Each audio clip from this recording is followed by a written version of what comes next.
Praise the Lord. கர்த்தருக்கு பிரியமான அன்பு சகோதர சகோதரிகளே, நீதிமொழிகள் 22ஆம் அதிகாரம் 4வது வசனத்திலே, தாழ்மைக்கும் கர்த்தருக்கு பயப்படுதலுக்கும் வரும் பலன் சொல்லப்பட்டிருக்கிறது. ஐஸ்வர்யமும் மகிமையும் ஜீவனமா.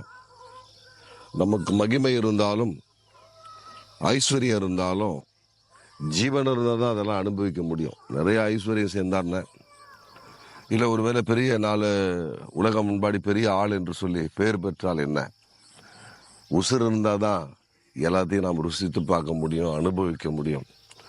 இன்றைக்கு கர்த்தருடைய புஸ்தகத்தில் சாலமோன் அப்படியாக எழுதுறாரு, நீ தாழ்மையாக இருக்கணும், கர்த்தருக்கு பயந்து வாழணும், அப்போ உனக்கு ஜீவன் உண்டு.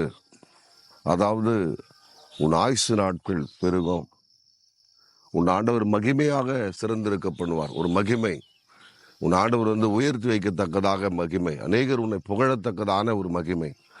ஒருவேளை அன்பு சகோதரனே சகோதரியே, நீ தாழ்த்தப்பட்டிருக்கலாம், 7 லட்ச ரூபா கடப்பட்டிருக்கலாம், 5 லட்ச ரூபா கடப்பட்டிருக்கலாம், இப்படி பல கடன் பிரச்சனையில் கூட இருக்கலாம். ஆண்டவர் உங்கள்கிட்ட எதிர்பார்க்கறது என்ன தெரியுங்களா? எந்த மனுஷனிடத்துலையும், எந்த தேவ மனுஷனிடத்துலையும், எந்த ஒரு காரியத்திலும் நீ எப்பொழுதும் உங்கள் வாழ்க்கையில் தாழ்மையாகவும் கர்த்தருக்கு பயந்துள்ளாக நடங்க. அப்பொழுது ஆண்டவர் உனக்கு ஜீவனை மாத்திரமல்ல மகிமையை கொடுப்பார். மகிமையை மாத்திரமல்ல, உன்னுடைய எல்லா பிரச்சனையும் முடித்து ஐஸ்வர்யத்தை பெருக பண்ணுவார். நிச்சயமா கர்த்தர் உங்களை ஐஸ்வர்யராக மாற்றுவார். ஆமேன்.